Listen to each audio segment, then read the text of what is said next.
Hola a todos, muy buenos días. El día de hoy vamos a ver bioseguridad en resonancia magnética. Mi nombre es David López, tecnólogo médico, y desde ya vamos a agradecer al profesor Alejandro Cerda por la confección de esta diapositiva. Entonces, como ya vieron aquí el título, Atracción fatal, vamos a ver ciertos aspectos que pueden conllevar a un potencial riesgo para el paciente, desde riesgos leves, moderados, incluso la muerte.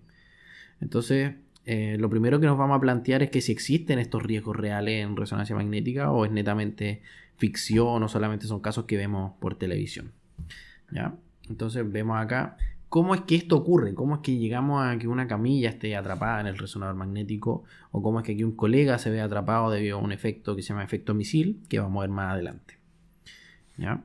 Entonces, vamos a partir mencionando que existen muchos procedimientos que se pueden hacer en resonancia magnética, no solamente el examen como tal, sino que también podemos hacer procedimientos como en este caso vemos una biopsia ¿ya? De próstata en donde el paciente está en decúbito prono, ¿cierto? Y hay ciertos elementos que pueden ser de carácter metálico o que debemos considerar para ver si pueden ingresar en el fondo al resonador magnético. Desde ya podemos mencionar que desde el punto de vista de la comodidad del paciente no es muy agradable estar en una posición en decúbito prono dentro de un resonador y que además estemos realizando una intervención a nivel de la próstata. Entonces hay distintos aspectos a considerar. ¿Ya? El campo magnético de este resonador, en el cual nosotros vamos a trabajar o van a pasar ustedes como interno, lo primero que vamos a mencionar es que este está funcionando en todo momento. Está funcionando 24/7 los 365 días del año. ¿Ya? Quizás ustedes no lo sabían, pensaban que el equipo al momento de apagarse, al finalizar el turno, el magnetismo disminuye o llega a cero. Pero ahora ya saben que en el fondo esto va a funcionar todo el día. Y si ustedes no lo sabían, imagínense el personal que no está capacitado en resonancia magnética o que no tiene formación en el área de imagenología, como puede ser auxiliares de aseo, enfermeras, técnicos, etc. Entonces, lo primero que deben hacer al momento de llegar ustedes a trabajar a un resonador magnético es generar educación en la población que puede trabajar o que está rodeada al trabajo de resonancia magnética. ¿Vale? Entonces, el paciente está expuesto a un entorno bastante complejo durante estos procedimientos, no es tan fácil. Y vamos a generar una clasificación en 3 puntos importantes respecto a los potenciales riesgos que existen en esta área. ¿Ya? Primero van a estar asociados al campo magnético estático, ¿ya? Principalmente el efecto misil. Luego el campo magnético de los gradientes y el campo de las radiofrecuencias, ¿ya? Que van a estar más bien asociados a tipos de quemaduras o aumento de lo que significa el SAR, que vamos a ver más adelante. Y son estos 3 aspectos fundamentales para poder entender cómo funciona el potencial riesgo, como mencioné, de todo lo que pueda ocurrir en nuestro resonador.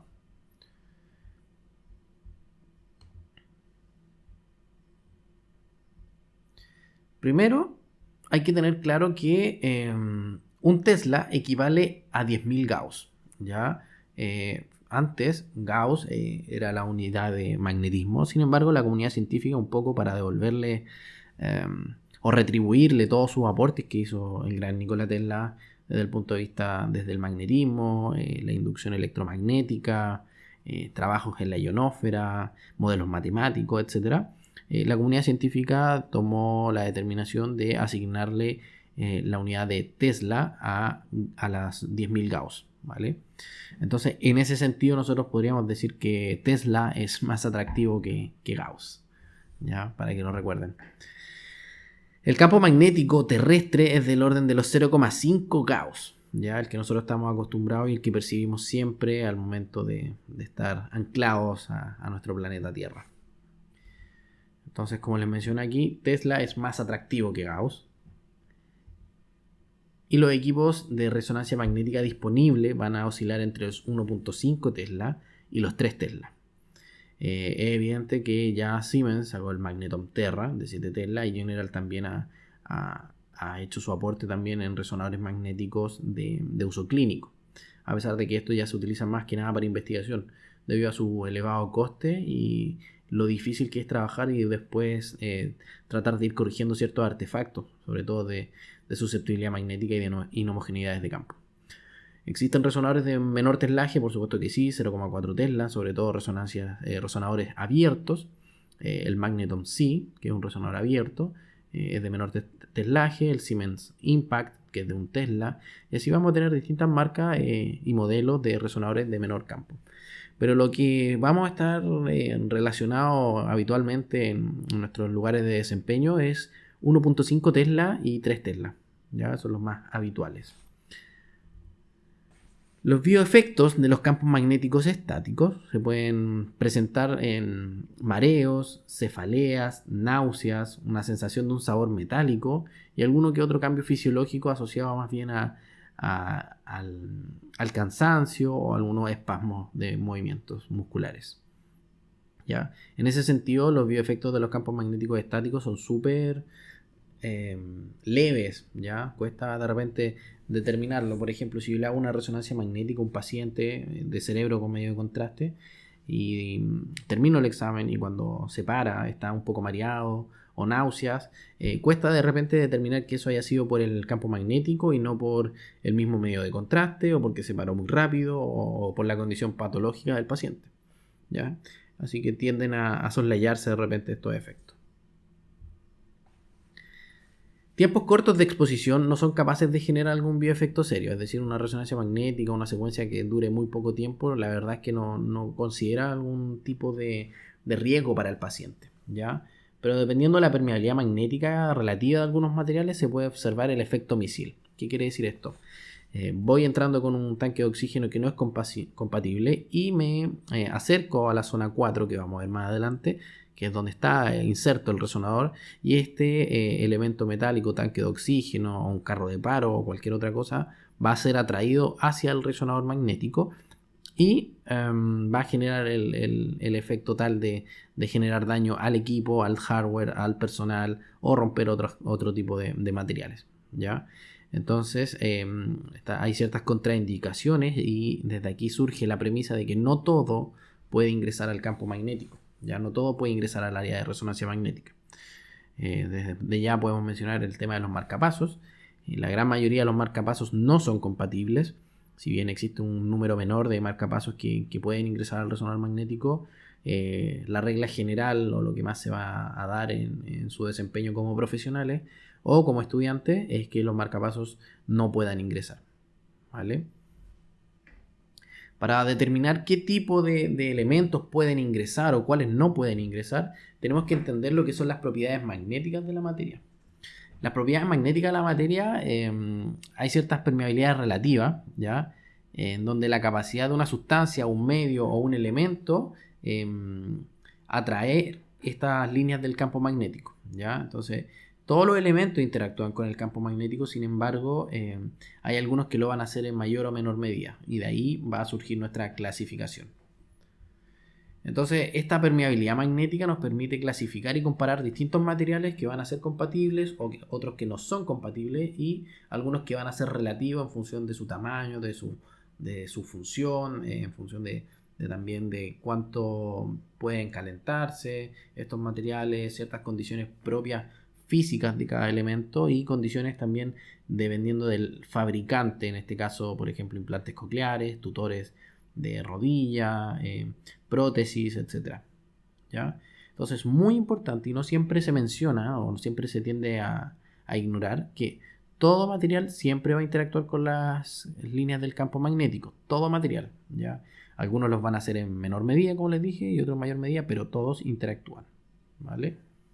Entonces, hay dos tipos de interacciones, ¿ya? Atracción y repulsión. Ya esto yo creo que ya todos más o menos lo manejamos, en donde dos cargas iguales se atraen y cuando son dos cargas iguales se repelen y cuando son cargas distintas se atraen, ¿ya?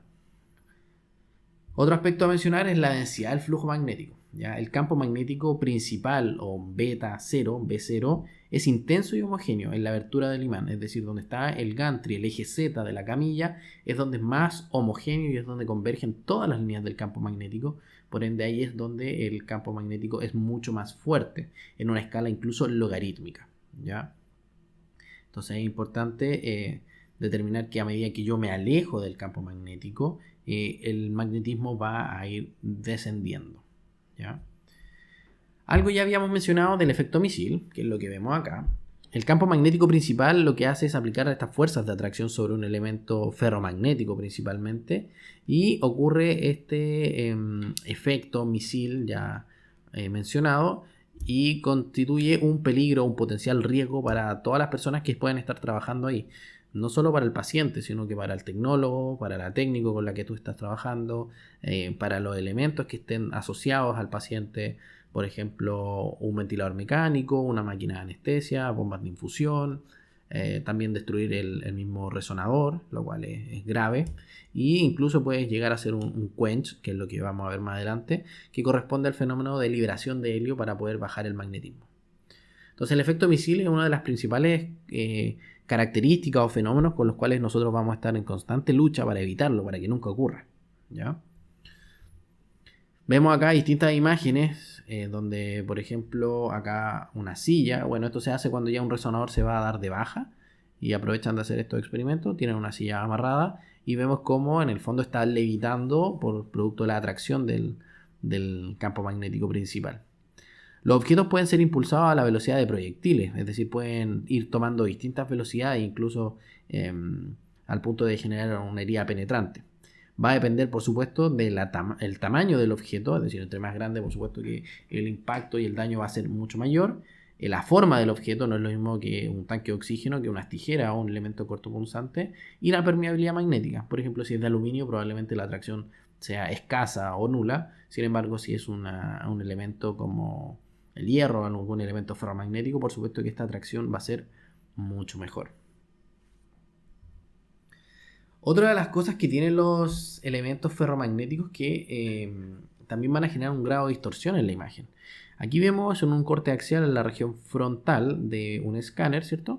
Un elemento levemente sospechoso de que pueda ser algún elemento metálico. Ya tiene una densidad de hueso o al menos hueso o metal. Al momento de hacer una resonancia magnética vemos que esto genera una pérdida de señal en el plano de la adquisición de la imagen, y es producto de esta susceptibilidad magnética que genera este pequeño trozo. En este caso me parece que corresponde a una esquirla de alguna bala, y por supuesto que no te permite generar imagen, no te permite realizar un estudio como corresponde, ¿ya? Otra cosa también es que puede generar quemaduras, es decir, en esa zona eso se puede calentar y generar una quemadura a nivel subcutáneo. El Fresnel Field, o la zona de exclusión, es un área donde el campo magnético tiene una magnitud de 5 Gauss o más, ¿ya? Y esto incluye en todas las direcciones. Generalmente está señalizada dentro de la zona 4 que ya les mencioné, y está delimitada de algún tipo de color en el piso y corresponde a la famosa línea de los 5 Gauss, ¿ya? Esto siempre va a estar inserto dentro de la zona 4 y corresponde al área donde la magnitud de este campo magnético es de 5 Gauss, y que esto vamos a ver más adelante que tiene ciertos efectos nocivos quizás para la vida del paciente. Entonces, como ya les mencioné, nosotros vamos a tener distintos problemas, ya sea el efecto misil, la desactivación de marcapasos, quemaduras, distorsiones en el plano de la imagen. Entonces nosotros como tecnólogos médicos vamos a tratar de buscar ciertas herramientas o ciertas estrategias que nos permitan ir a corregir estos posibles o potenciales efectos negativos, ¿ya? Entonces la ACR genera en el 2013, y por supuesto que desde mucho antes, un documento para las prácticas seguras en resonancia magnética, y define 4 zonas en función de su grado de complejidad y compromiso con el magnetismo, y vamos a ir viéndolas una a una. Vamos a partir por la zona 1, la cual corresponde a una zona de libre tránsito, en donde pueden pasar pacientes, gente externa. No hay un control real de esta zona en realidad, ¿ya? Entonces, como vemos ahí, son áreas libres de acceso para el público. No necesitan supervisión, y los campos marginales magnéticos en esta área son menores a los 5 Gauss. Es decir, esto podría ser la sala de espera de los pacientes, los pasillos, la cafetería, en fin, cosas que que en el fondo no requieren un control. Aquí vemos unas imágenes donde vemos un pasillo común, vemos escaleras, probablemente esto esté dentro de un centro comercial, vemos que hay gente en distintas direcciones y que no existe un control estricto del flujo de personas. No obstante, ya nos empezamos a acercar, ya en la zona 2, sigue siendo un área pública, ya es un área intermedia entre las zonas libres y las restringidas, es importante poder determinarla, ¿vale?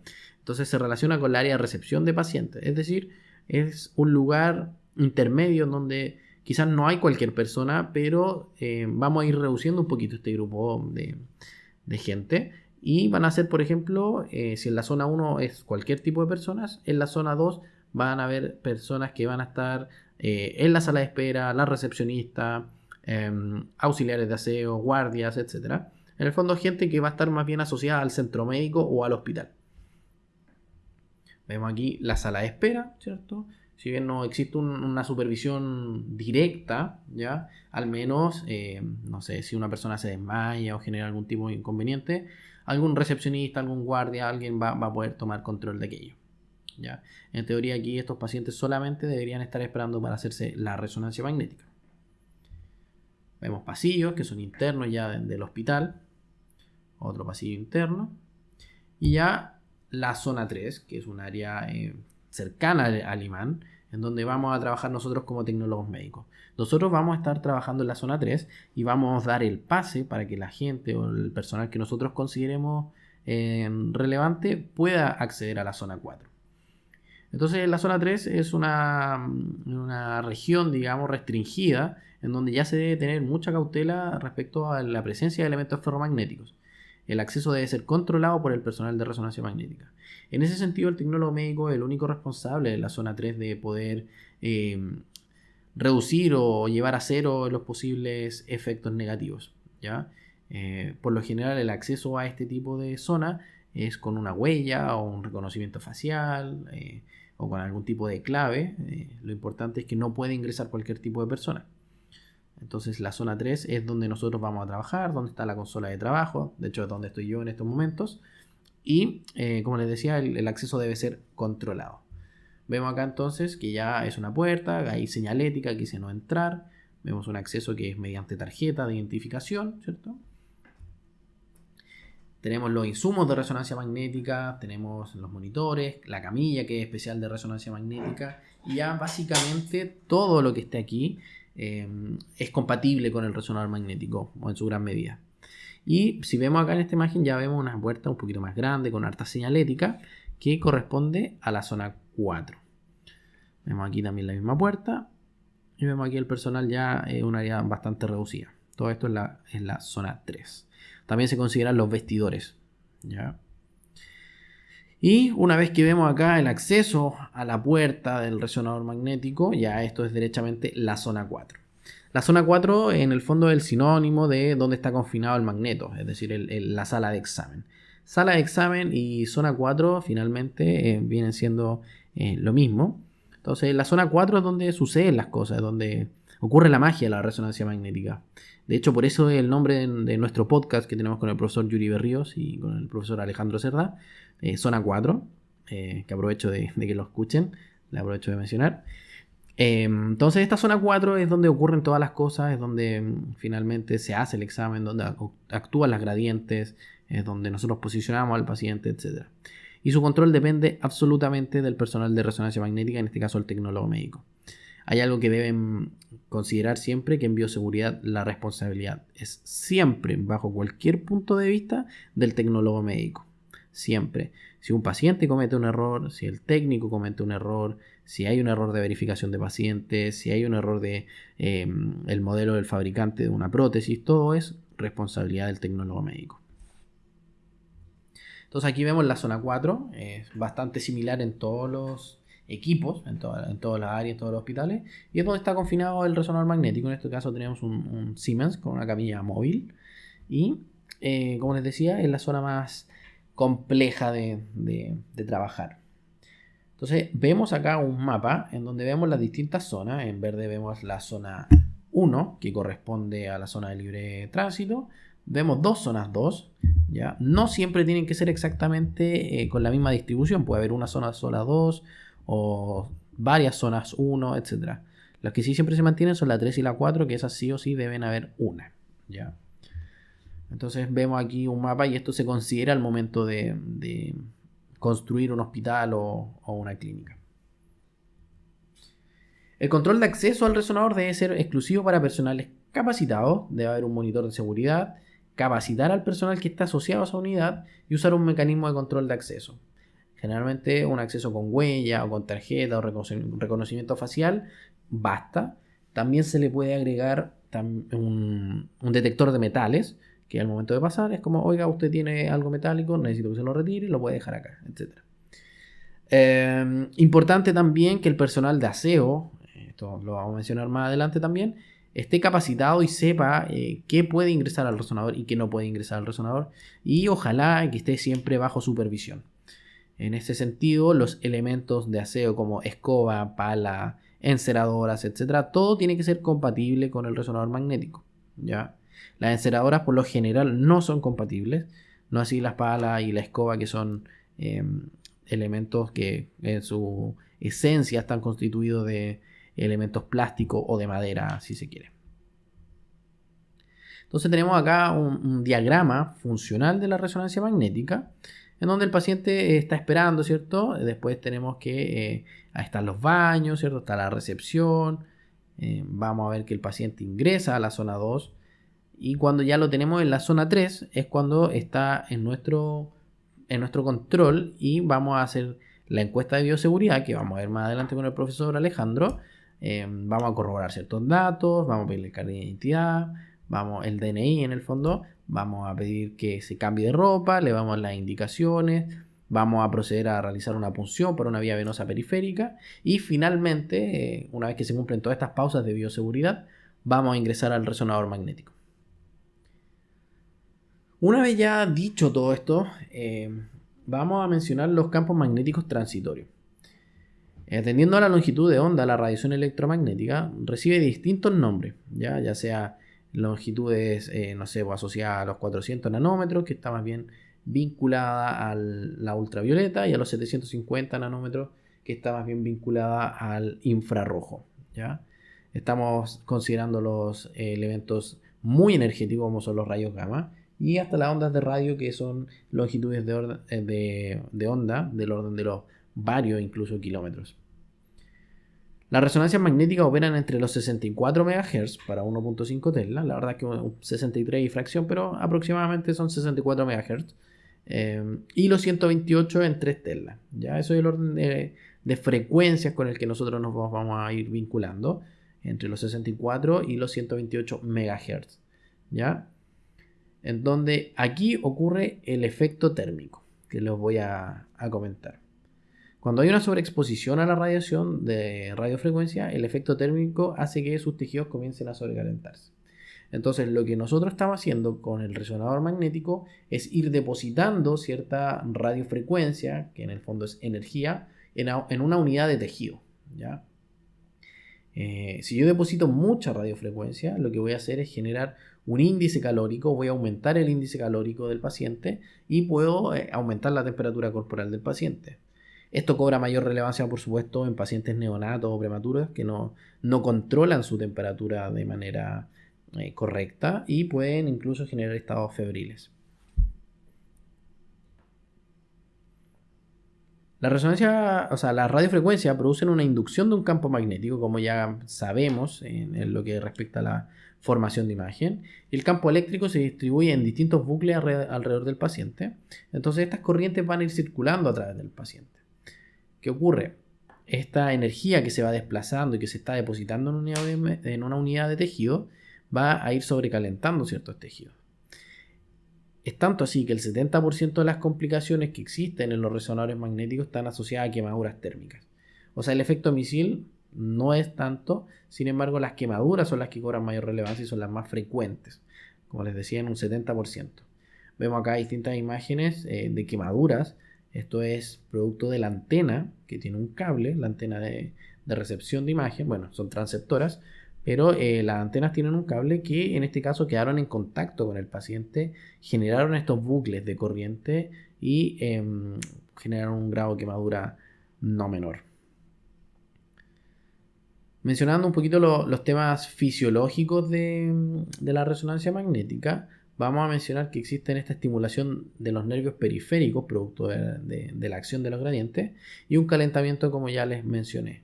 Estos dos conceptos, ya sea la estimulación de los nervios periféricos y el aumento de la temperatura, van a estar asociados a lo que nosotros conocemos como SAR.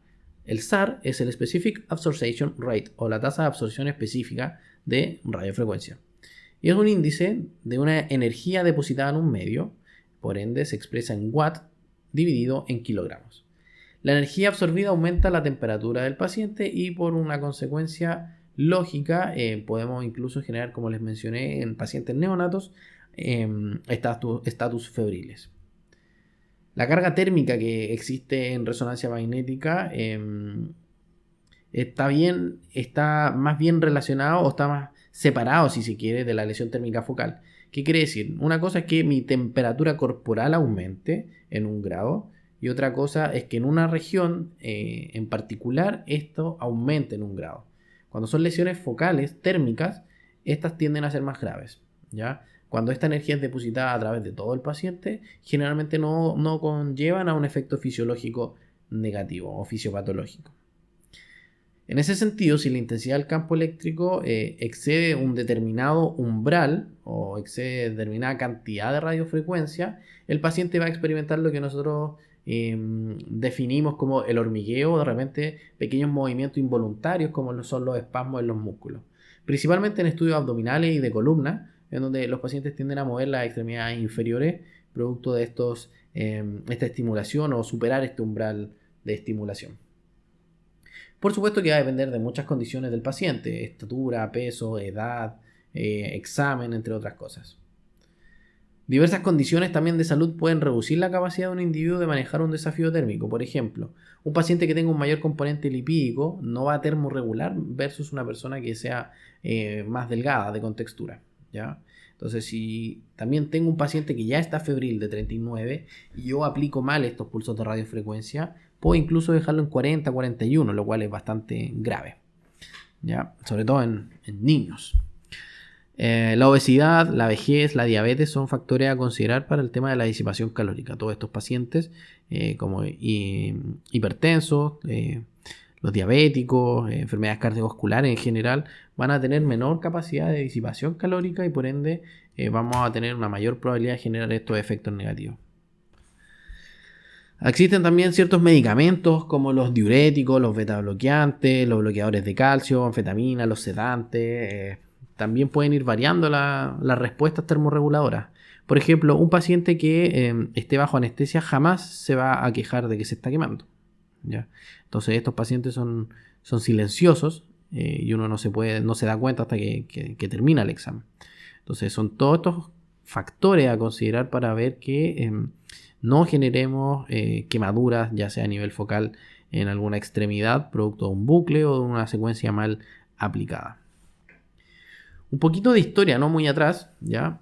En el 2012 se han realizado distintos tipos de ensayos clínicos de experimentos en células bacterianas y algunos humanos, ¿ya? Para definir el efecto del campo magnético que genera la resonancia magnética, ¿ya? Estos estudios lo que buscan es tener evidencia bien documentada de una correlación positiva entre el daño genético y una carcinogénesis, ¿ya? Son estudios que están recién tomando forma, así que todavía no podemos concluir grandes cosas. Lo que sí podemos mencionar es que dependiendo de la bobina de la absorción, también podemos tener distintos tipos de lesiones, ¿ya? Por lo general las bobinas que son de superficie, que están en contacto prácticamente directo con el paciente, generan un poco más de probabilidad de aumentar la temperatura o generar este tipo de quemaduras. Para ayudar a proteger, ¿cierto?, estas quemaduras y evitar que el paciente tenga algún tipo de lesión, vamos a utilizar ciertas estrategias que consisten básicamente en utilizar almohadillas, en decirle al paciente que utilice solamente ropa de algodón. Nosotros lo hacemos cambiar de ropa, le ponemos una bata, ¿cierto?, que sea netamente de algodón para evitar cualquier tipo de contacto anómalo que pueda haber entre una interacción errónea del campo magnético con algún broche metálico, algún cierre, la cremallera, entre otros aspectos. Usar también, como les decía, almohadillas aislantes, es separar, ¿cierto?, la piel del resto de estructuras, por ejemplo, entre las piernas, en los codos, en la región axilar, evitar que haya un contacto directo entre la antena y la piel. Debe haber al menos 1 centímetro de separación, ¿ya? Entonces, usar una sábana de una sola capa. También podemos considerar que existen algunas calcetas que tienen planta de cobre y que esto sí pueden generar quemaduras. Otro tipo de estrategia que vamos a estar utilizando para la reducción del SAR van a ser disminuir el número de cortes, disminuir el flip angle y aumentar el tiempo de repetición. Disminuir el número de cortes generalmente no es lo ideal, porque por algo nosotros necesitamos, por ejemplo, el cerebro 24 cortes y no 18, ¿ya? Disminuir el flip angle también es un factor a considerar. Deposita menos calor, por supuesto, pero también va a regular un poquito o va a afectar un poquito en el contraste. Aumentar el TR no solo va a afectar el contraste, por ejemplo, podría estar pasando desde un T1 a un T2, sino que también va a aumentar el tiempo de adquisición. Entonces, finalmente, lo que uno hace o lo que se da en la práctica es ir modificando estos 3 factores de manera leve para que no repercuta en algún cambio de contraste o alguna falta de cortes o, en su defecto, un aumento significativo del tiempo de adquisición. Existen otras estrategias más bien para prevenir las condiciones ambientales. Por ejemplo, asegurarse que la sala de examen no supere los 24 grados. Generalmente entre los 21 y 22 grados están bastante bien, y que la humedad relativa no supere el 60%. La humedad es algo que nosotros vamos a estar tratando de combatir constantemente al momento de hacer una resonancia magnética, debido a que nos va a generar ciertos bucles en donde se pueda transmitir ondas electromagnéticas, principalmente eléctricas, y que puedan generar quemaduras en la piel. En el año 2016 vemos un daño progresivo en la piel por un aumento de temperatura durante un examen de resonancia magnética de columna dorsal. Vemos la imagen en este caso de Block-Jones X y vemos cómo existen ciertas lesiones a nivel de la piel, netamente producto del aumento de temperatura que generó el resonador magnético. Ya, si vemos un patrón aquí bastante característico. La posición del paciente. Ya les mencioné que debemos evitar que existan estos bucles donde no puede estar el paciente con los brazos cruzados, no puede haber contacto de piel con piel, las piernas cruzadas tampoco, y como vemos al lado derecho, vemos imágenes en donde se separan toda la extremidad y se evita que haya un contacto de piel con piel. 5 milímetros a un centímetro es lo ideal, ¿ya? Con eso nos basta. Aumentar más esta distancia va a generar mayor ruido en nuestra adquisición. En el año 2007, en el sur de Florida, en el hospital, un hombre que fue sometido a una resonancia magnética de muslo conllevó en el fondo a tener quemaduras de segundo grado. Y esto fue netamente por mantener las piernas juntas durante el procedimiento. Y bueno, por supuesto que el protocolo probablemente no haya estado del todo optimizado.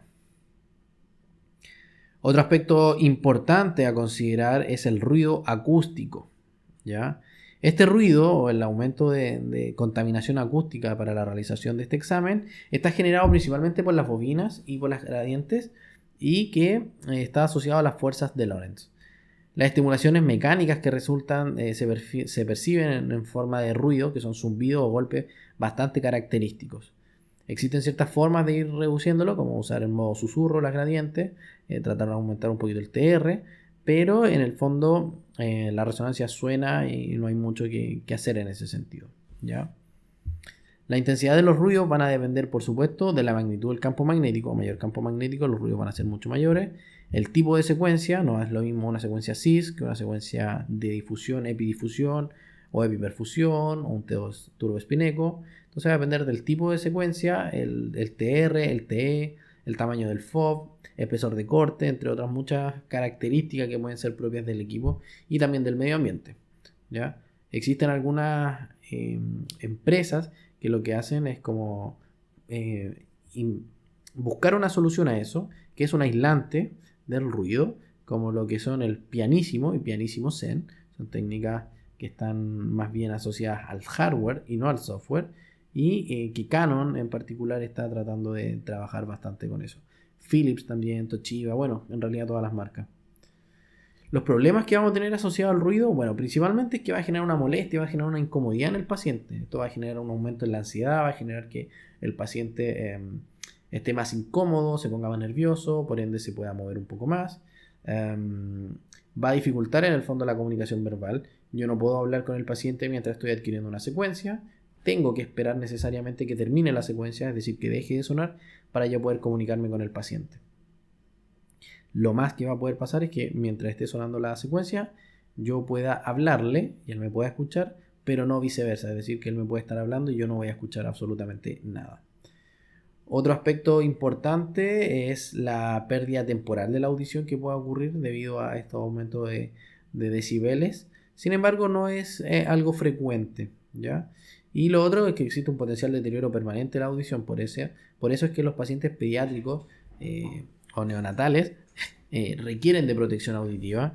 Y además, no importa si el paciente está sedado, está intubado, está bajo anestesia, siempre tiene que ir con protección auditiva. Problema en pacientes específicos, por ejemplo, los pacientes psiquiátricos van a tener mucha ansiedad, van a generar bastante confusión. Los recién nacidos pueden existir reacciones adversas al ruido, que se muevan, que se despierten, entre muchos otros tópicos que se deben considerar. En los fetos, la exposición al feto en campos magnéticos de 1.5 Tesla, que son los estudios que hemos tenido en los últimos 5 años, se ha demostrado que no se asocian a un mayor riesgo de deficiencia auditiva neonatal entre el segundo y el tercer trimestre. Por ende, se asume que no genera ningún peligro para el feto. Es como tratar, o yo siempre les pongo este ejemplo de tratar de ir nadando, o sea, escuchar algo debajo del agua, ¿ya? El sonido no se disipa de la misma manera, no se transmite de la misma manera, por ende no se escucha nada en realidad. El oído humano es un receptor de una banda ancha, ¿ya? Entre los 20 Hz y los 20.000 Hz. En ese sentido, en resonancia magnética, los ruidos van entre los 84 y 103 decibeles en 1.5 Tesla, y ya entre los 3 Tesla van a los 131 decibeles. La FDA, en sus estudios, recomienda que tratar de no superar los 99 decibeles, ¿ya?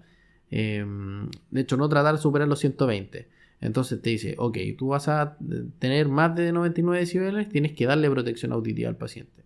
Y los tapones generalmente reducen entre el 10 y el 30%, que se traduce efectivamente entre los 10 y los 30 decibeles. Pacientes con TDA, de espectro autista, entre otros, que tienen menos tolerancia a los ruidos, es bueno reforzar este tipo de factores, dándole tapones y además audífonos para evitar el ruido, y además utilizar gradientes lentas para que no generen tanto ruido. Los progresos asociados que se encuentran acá: primero, un control activo de la reducción de ruido a nivel del gantry, como ya se lo mostré, como es pianísimo y pianísimo Zen. Desarrollo de hardware de equipo, ya que básicamente lo que hacen es buscar aislantes acústicos y evitar que las fuerzas de Lorentz se noten demasiado. Ya hemos dicho de que existen algunos elementos que pueden ingresar y que otros no pueden ingresar, y vamos a ver que existen ciertos comportamientos de estos materiales con el magnetismo. Vamos a tener dos grandes grupos, los que son MR safe y los que son MR unsafe, ¿ya? Es decir, son compatibles y hay otros que derechamente no son compatibles. El otro gran grupo es una zona gris bastante difícil de distinguir, que son las condicionales. Existen distintos grados de condicionalidad. Por ejemplo, que un elemento puede hacerse resonancia pero solo en 1.5 Tesla, otros que sean solo a 3 Tesla, o a 3 Tesla pero no más de 40 minutos, o no más de cierta cantidad de radiofrecuencia depositada, entre otros aspectos, ¿ya? Entonces, la mayoría o la gran mayoría, al menos en mi experiencia, es que están todos en condicional, ¿ya? Los que son derechamente MR safe corresponden a periféricos que se encuentran específicos para la sala de resonancia, como lo es la inyectora, las antenas, los monitores compatibles, etc.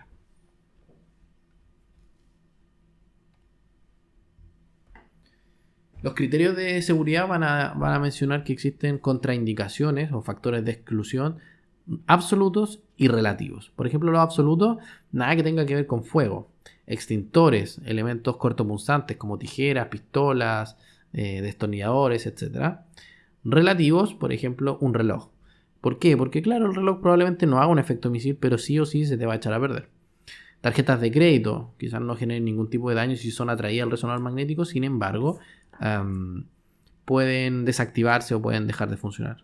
Prótesis va a depender de cada fabricante en realidad, ¿ya? Así que por eso es relativo. Hay algunas que son compatibles y otras que no lo son. El factor de exclusión absoluto más importante, y es que con el que me gustaría que ustedes se quedaran durante esta clase, es el marcapaso. Ya les mencioné yo de que hay algunos que son compatibles, pero en la práctica son muy pocos los que sean compatibles, particularmente los de una marca que se llama Medtronic. Eso sí, son compatibles. Entonces, otro tipo de exclusión absoluta son audífonos, implantes cocleares, bombas de insulina, bombas de infusión de medicamentos, entre otras cosas. ¿Ya? Vamos a ver más adelante que existen algunos accidentes bastante graves asociados a una bomba de morfina.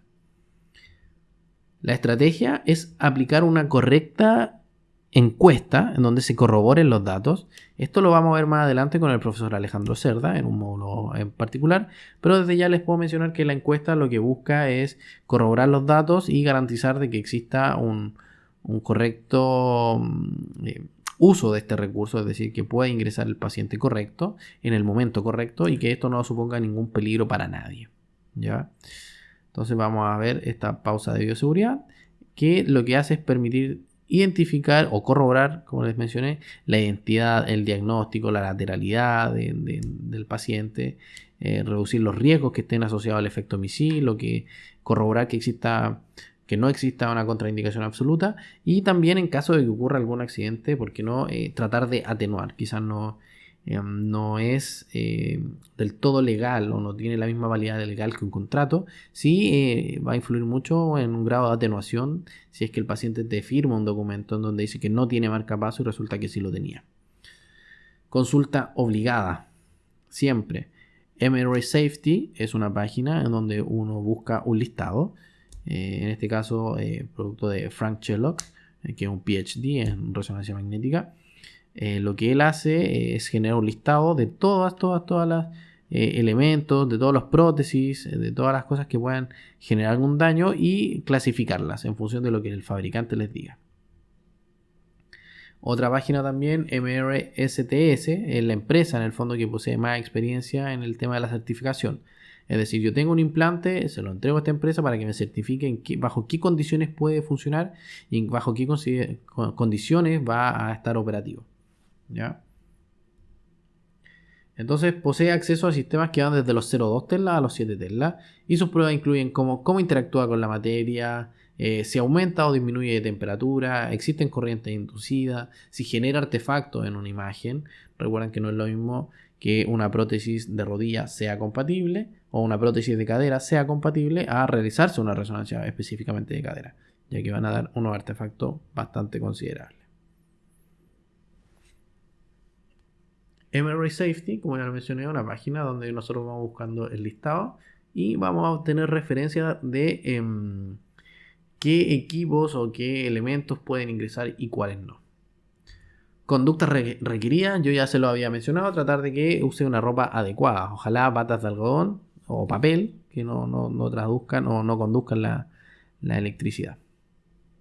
También asegurar que el paciente no vista ropas húmedas. Es frecuente o es habitual que cuando uno hace paciente hospitalizado, el paciente o se bañó recién o tuvo algún tipo de contacto con el agua y tiene el pelo húmedo, entonces, o transpiración derechamente, pacientes que están febriles, y esto no puede ocurrir. Si es necesario, hay que secar el pelo, ¿ya? Y como les dije, asegurarse que el paciente esté separado al menos de la antena o del gantry, al menos unos 5 milímetros, de 5 milímetros a 1 centímetro. Posicionar al paciente de tal manera que se le pueda vigilar fácilmente desde la sala de control, es decir, tener una cámara. De hecho, aquí estoy viendo la cámara de un paciente. Entregar la información pertinente al paciente, darle las indicaciones de respiración si corresponde, decirle que el equipo va a sonar, que no se asuste, que va a estar bajo supervisión.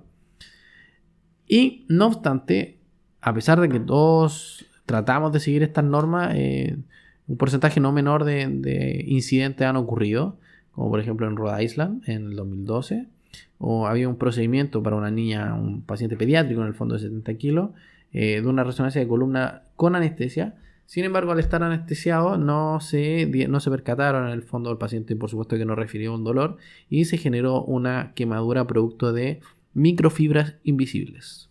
¿Ya? Esto es producto de una tela deportiva, unas calzas en particular. Marcapasos, pacientes con dispositivos electrónicos cardiovasculares, ha sido históricamente considerado como una contraindicación absoluta. No obstante, debido al objetivo de esta clase, como ya les mencioné, que ustedes van a ser tecnólogos o ya son colegas, van a saber que sí existen compatibles, pero son los en menor medida. Existen 37 reportes de muertes producto de un marcapasos. O sea, en algún momento a uno de nosotros nos puede tocar, en donde este marcapasos derechamente se inactivó y el paciente falleció. En el 2004, por ejemplo, muere una persona por inactivación del marcapasos, Molly Brown, que fue atendida en un hospital por una sospecha de un TIA y era portadora del marcapasos.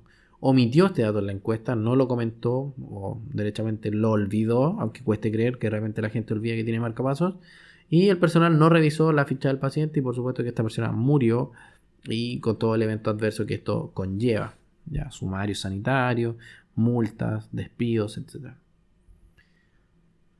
Las clasificaciones de riesgo, primero, nos van a servir para poder tener una orientación respecto a qué elementos van a poder ingresar o no. Existen 3 grupos y siempre, como les mencionaba, es importante considerar qué tan peligroso, qué tan riesgoso sea hacer este estudio en función de su potencial beneficio desde el punto de vista de la patología. ¿Ya? El grupo 1 corresponde a los de extremado riesgo, el grupo 2 de alto riesgo y el grupo 3 de bajo riesgo. Es decir, el riesgo siempre hay. El 1 y el 2 son de incluso alto y extremado riesgo. ¿Vale? Entonces, en el fondo es importante siempre corroborar nombre del fabricante y también el modelo.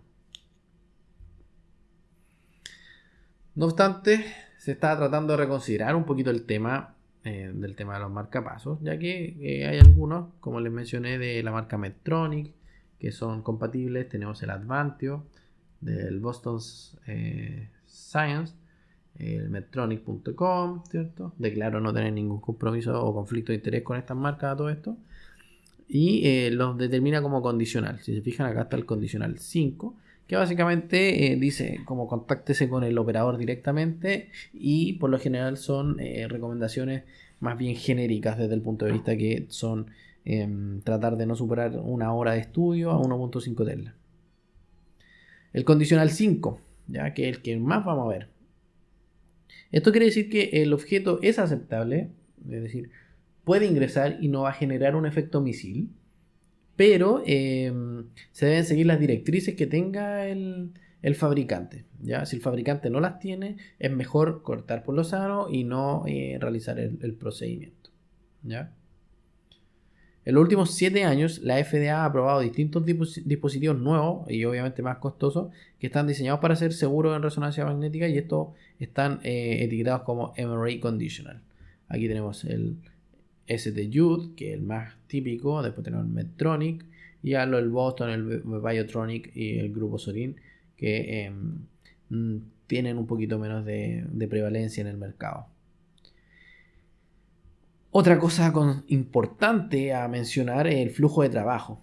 ¿Ya? El flujo de trabajo generalmente es extenso en lo que es resonancia magnética, y se tiende, o la confianza conduce al error, en donde es importante tener en claro que el paciente se puede equivocar, que nosotros nos podemos equivocar. Entonces siempre es necesario hacer pausas de bioseguridad, y que en el fondo se le pregunta al menos 1 o 2 veces si es portador de marcapasos. Si el paciente, como vemos acá en este flujograma, requiere una resonancia magnética pedida por un cardiólogo por lo general, el tecnólogo médico solicita o la empresa o en este caso el coordinador de imagenología solicita a la empresa la presencia de estos técnicos, electrofisiólogos particularmente, y que pongan el marcapasos en modo seguro.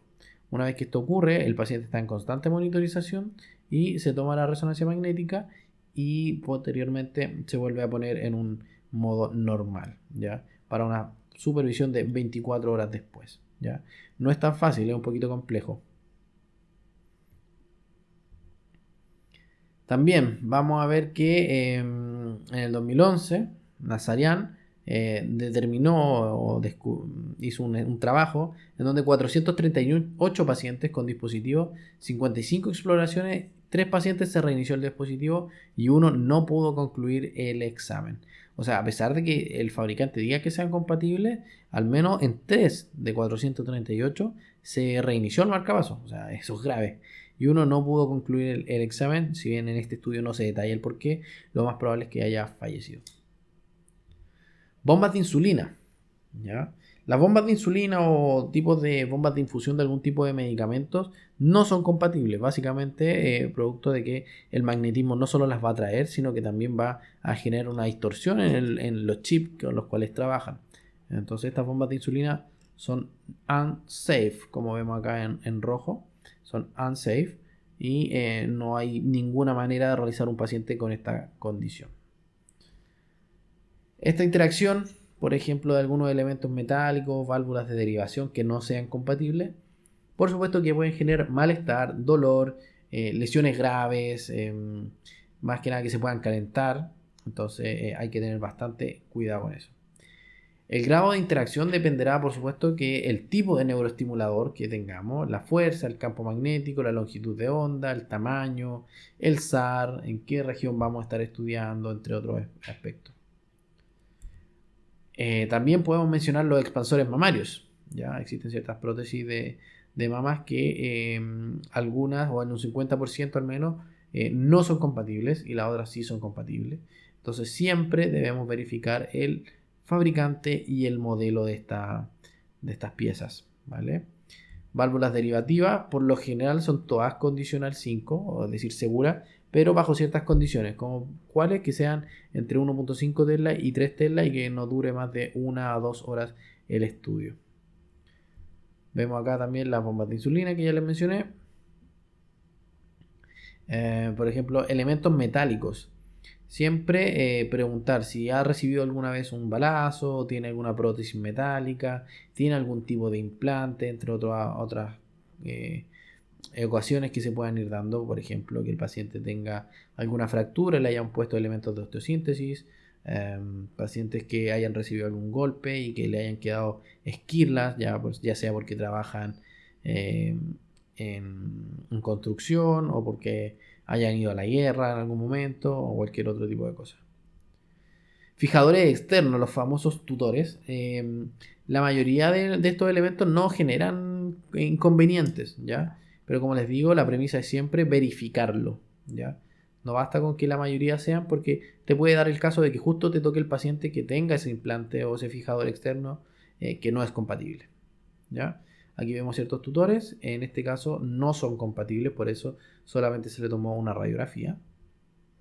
Vemos otros, el Ilizarov y el Taylor Spatial Frame, también no son compatibles y mejor ni siquiera meterlos al resonador. Hay algunos que son compatibles, finalmente son de titanio y cromo cobalto, pero no todos son del mismo componente. Prótesis peniana o de los implantes, en el fondo existen dos modelos en el mercado, el Duraface y el Omniface, y demostraron tener un pequeño resorte a nivel escrotal y de la uretra, que son de comportamiento ferromagnético, y esto, al ser comportamiento ferromagnético, por supuesto que son incompatibles con el resonador magnético.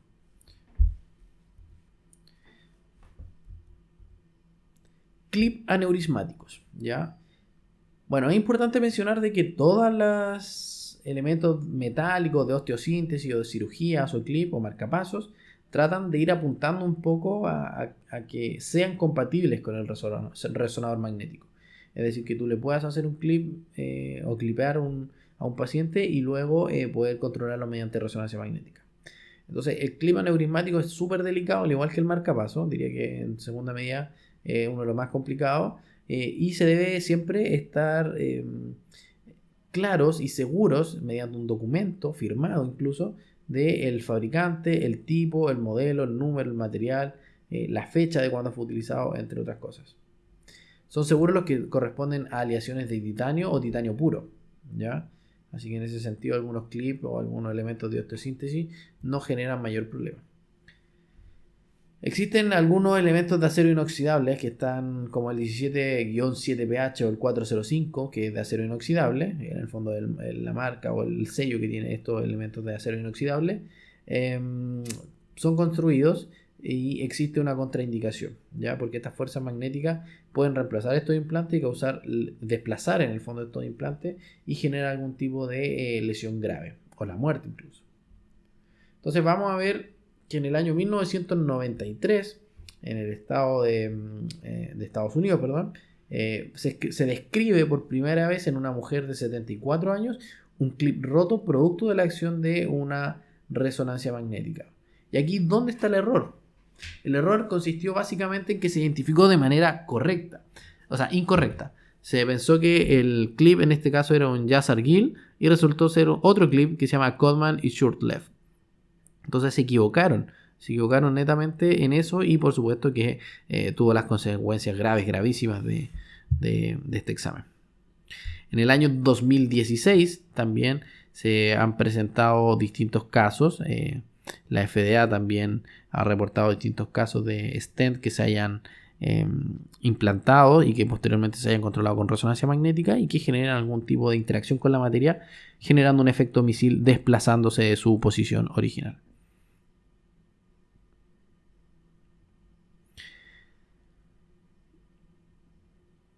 Aquí vemos en esta imagen cómo un stent está pegado al resonador magnético, ¿ya? Entonces, no todos los stents son seguros, así que es una consideración también importante. Marcapasos, clima neurismático y stent son como las cosas que más hay que estar pendiente. Tenemos acá un stent, un AAA Zenith, que no es seguro. En particular, siempre se habla del AAA Zenith y también el stent que se llama Camino, una válvula en realidad que se llama Camino. Las balas son consideraciones relativas, hay gente que las puede realizar y otras que no. Yo prefiero no hacerlo por un tema de seguridad, pero es difícil saber que un paciente esté claro de qué tipo de bala es el que generó este impacto, ¿ya? Para saber si es compatible o no es compatible. Se ha estado reconsiderando mucho durante los últimos tiempos, sin embargo esto queda netamente a criterio del centro médico, del hospital y por supuesto que del tecnólogo médico. Vemos aquí en radiografías, ¿cierto?, de la extremidad, ciertos perdigones que son metálicos. También se debe tener extremo cuidado cuando se llevan a cabo procedimientos con perdigones porque pueden perder incluso el ojo, se pueden desplazar, pueden pasar a llevar una arteria, entonces es medio complicado en ese sentido. Así que yo al menos trato de no hacerlo o de evitar al menos de este tipo de pacientes.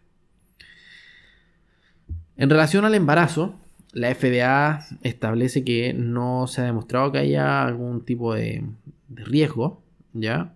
Entonces, más que nada dice no se ha determinado nada. Sin embargo, el Colegio Americano de Radiología, valorando el riesgo-beneficio en el 2002, aprobó su uso en cualquier edad gestacional. No obstante, se recomienda hacerlo después del primer trimestre de embarazo para evitar una asociación incorrecta en donde un paciente se haya hecho una resonancia magnética y haya generado un aborto espontáneo. El calentamiento del tejido es mayor en la superficie del cuerpo materno y se aproxima a niveles insignificantes dentro del cuerpo. Es decir, cuando llega una resonancia magnética fetal, el calor más que nada va a estar depositado en la cavidad abdominal de la madre y no así en el feto. El trauma acústico es poco, ya les mencioné que es poco probable debido a la detonación que genera el líquido amniótico y la pared abdominal, así que en ese sentido se tiende a suponer que el feto no percibe la totalidad del ruido.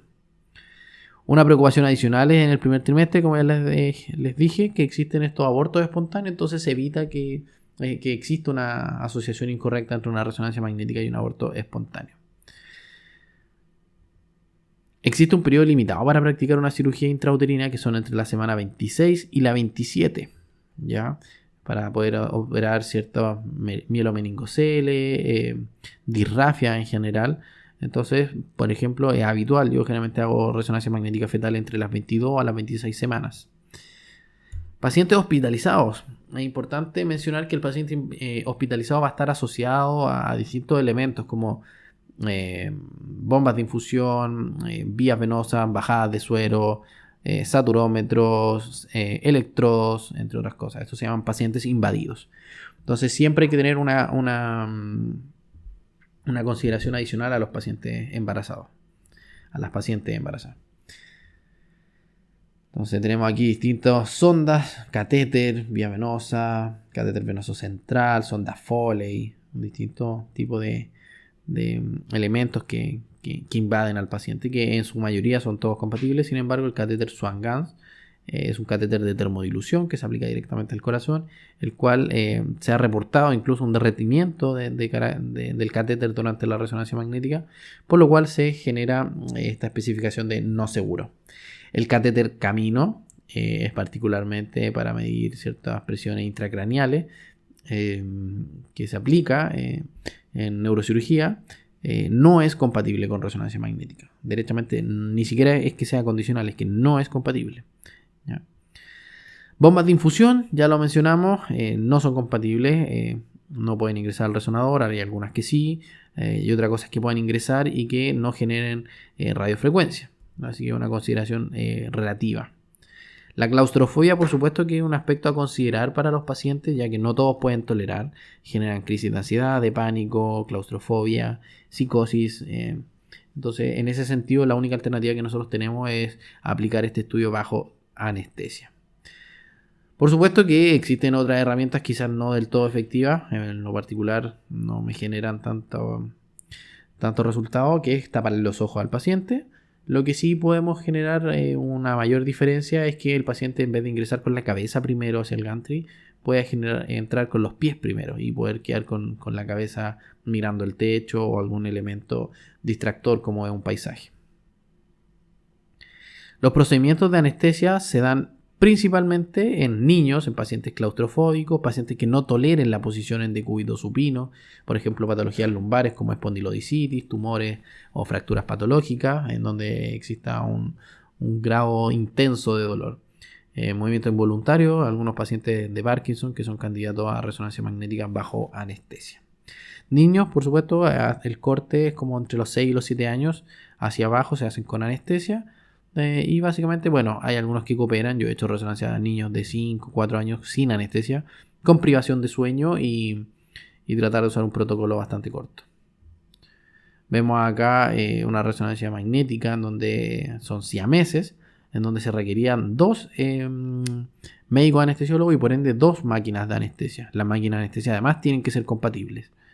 Entonces es súper importante mencionar que todos los periféricos deben ser compatibles con resonancia magnética. Otra de las cosas que están asociadas a los pacientes en su grado de invasión son los electrodos, los cuales deben ser siempre compatibles de carbono, ¿ya? Existen distintos reportes de quemaduras por electrodos que no son compatibles y que generan un grado de lesiones en la piel. Vemos acá un reporte del año 2016.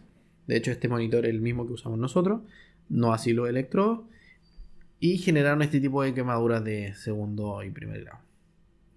En el 2017 también vemos ciertas quemaduras de un cable ya electrocardiográfico que quedó en contacto directo con el paciente. En el Israel, en el año 2017, estas imágenes pueden herir un poquito la susceptibilidad, pero en el fondo también se le generó una quemadura, en este caso a un recién nacido, producto de un saturómetro que no debía estar. ¿Ya? Otra quemadura, esto fue en Corea y en un paciente adulto, un oxímetro, un saturómetro, también generó una quemadura en el dedo del paciente. En España, ahí en el año 2017, fallece una paciente producto de las complicaciones durante una resonancia magnética. Esto ya no es solo del resonador, sino que es una complicación durante el procedimiento. Sin embargo, el Hospital de la Luz en Madrid no tenía una adecuada implementación para aplicar efectivamente un RCP. Deduzco que no había carro de paro, el personal no estaba capacitado o en su defecto no había nadie más que pudiera ayudar. Entonces, bajo ese punto de vista, se debe estar siempre preparado para un caso de una emergencia y definir ciertos protocolos como lo que es clave azul, saber comprensiones, no solo el BLS, que es el curso Basic Life Support, sino que el ACLS para, en el fondo, generar una reanimación avanzada. En Chile, en el año 2018, se generó una quemadura de tercer grado en la piel, en el antebrazo. Por supuesto que no vamos a mencionar el lugar donde esto ocurrió, pero sí se generó una quemadura bastante importante, ¿ya? Esto, por supuesto, que es motivo de despido del tecnólogo médico. Conductas de riesgo que podamos tener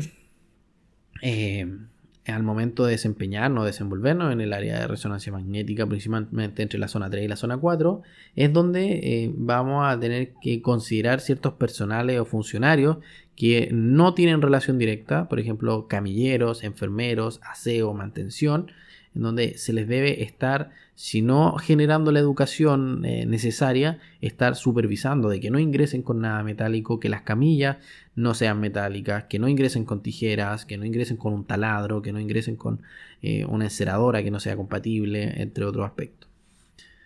Vemos acá una imagen de Clínica Las Condes, donde vemos una enceradora que fue atraída al resonador, producto del efecto misil. Por suerte no atrapó a nadie, pero eso puede haber sido mucho más grave.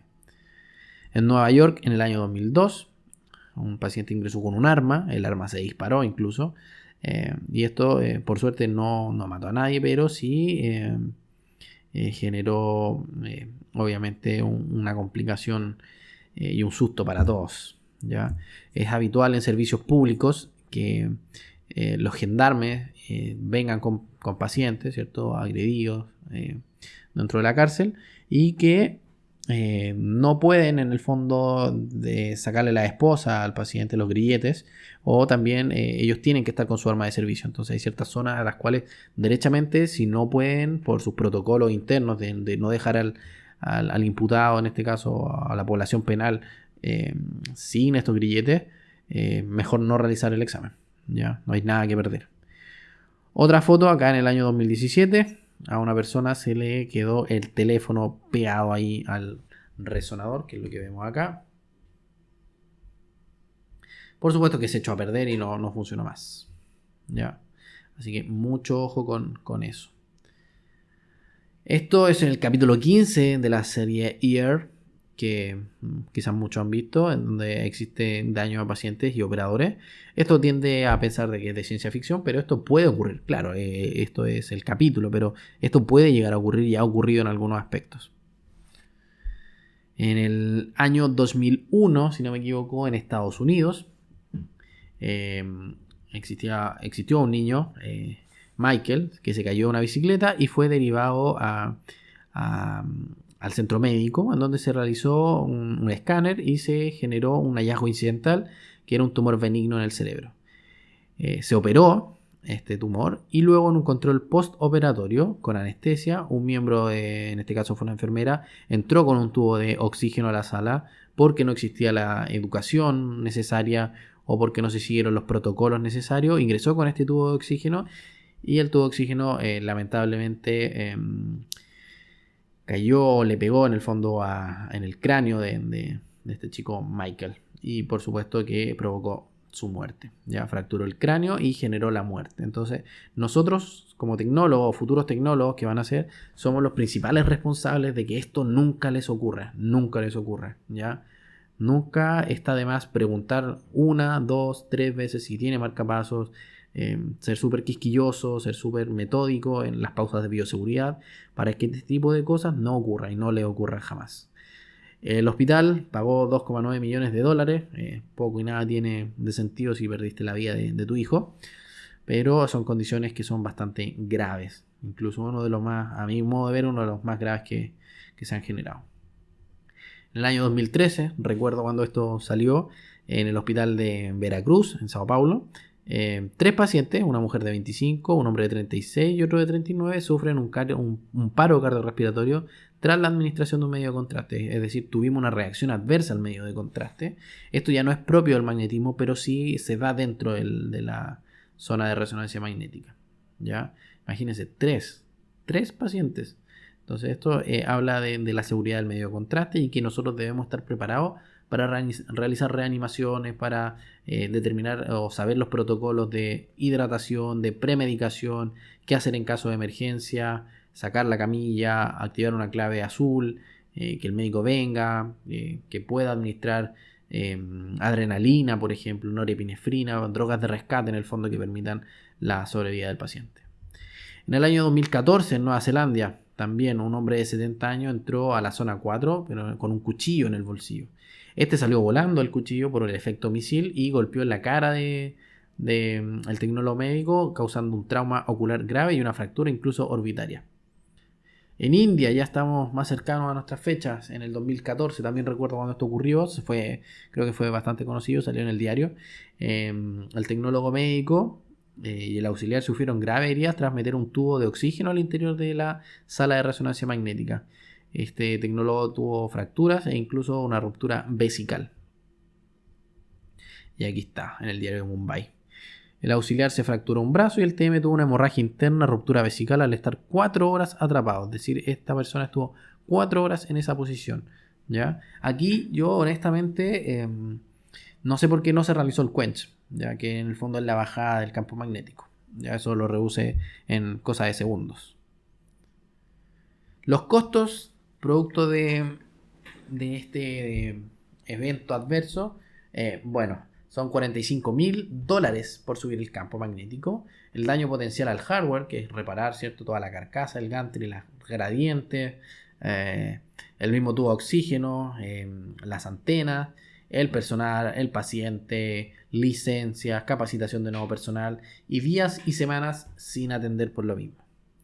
Ya en el año 2016 en Shanghái vamos a ver que ocurrió un accidente más o menos importante también, donde un miembro de la familia ignoró el consejo del personal médico y empujó una silla de ruedas a la sala del examen, y la silla de ruedas obviamente se generó este efecto misil atrayéndose al resonador. ¿Ya? Los costos asociados a la infraestructura fueron de $500,000. Imagínense el costo. ¿Ya? Y esto solamente por no obedecer una indicación. Entonces en la zona 3 y en la zona 4 el tecnólogo médico es amo y señor de lo que ocurra ahí. Es responsabilidad de él. Es su segunda casa. En el año 2016, ya para ir finalizando, en febrero particularmente, en un hospital de mujeres, un camillero se equivocó y en vez de llevarse el paciente a un lugar de escáner, lo introdujo al resonador. ¿Ya? El paciente tenía un escáner y lo llevó al resonador, se equivocó. Y el empleado gritó pidiendo ayuda a los colegas que concurrieron, pero no pudieron evitar que se succionara la camilla y ayudaron al paciente a salir y dejaron ir la cama. Es decir, sacaron al paciente y la camilla se atrajo en el fondo al resonador magnético y por suerte el paciente no sufrió daños, pero sí la infraestructura, que no es menor. 2017 en España, ¿ya? Muere una mujer durante la realización de una resonancia magnética, ya no por el efecto misil, sino que en este caso tenía una bomba dosificadora de morfina, en donde el fabricante decía que este modelo no es compatible con el resonador magnético y que producto de lo mismo sacaron una nueva versión que sí era compatible. Entonces, en este caso, el paciente ingresó con la bomba de infusión o dosificadora de morfina y se administró toda la dosis producto de que esta bomba no funcionó correctamente, y se administró toda la dosis y el paciente obviamente falleció. Lo más probable es que debido al medicamento ni siquiera se haya dado cuenta que falleció. Entonces generó este efecto totalmente negativo, ¿ya? De hecho ahí está el promptera, dice no es compatible, ya, modelo, etcétera, y no es compatible con resonancia magnética.